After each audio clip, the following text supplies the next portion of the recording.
bist ja nun weder Republikaner noch Demokrat, aber du zeigst uns einfach nochmal die Sicht, die Wahrnehmung in den USA. Und das finde ich jetzt gerade auch besonders interessant an deinen Ausführungen hier.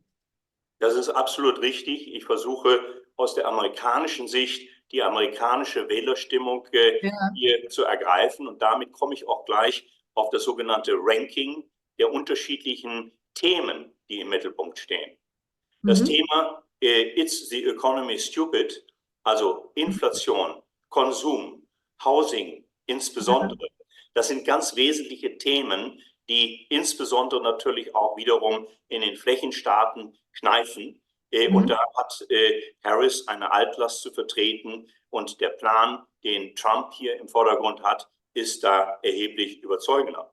Zweitens, das Migrationsthema schon angesprochen. Leider hat da Vizepräsidentin Harris nicht reüssiert, auch wenn sie das jetzt in der Rede angesprochen hat. Und Trump hat da tatsächlich aus der Vergangenheit erheblich tiefer und stärker durchgegriffen.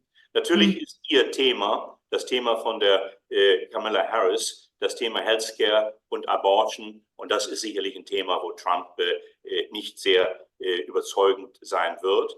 Und auch im Klimabereich hat Harris ein klares Gegendrilling für das Pariser Abkommen. Und Trump ist mit dem Thema Drill, Baby, Drill, also fossile Energien, ganz besonders im Vordergrund. Ja. Allerdings die Außenpolitik, die auch nur kurz angesprochen worden ist, spielt eigentlich in Amerika keine Rolle, schon gar nicht in den Flächenstaaten, gegebenenfalls in den Küstengebieten, nicht wahr? Und die Aspekte, die Kamala angesprochen hat, zum Beispiel Steuererhöhung ja, auf 28% oder dass sie die Lebensmittelbranche eben deckeln möchte, die Preise.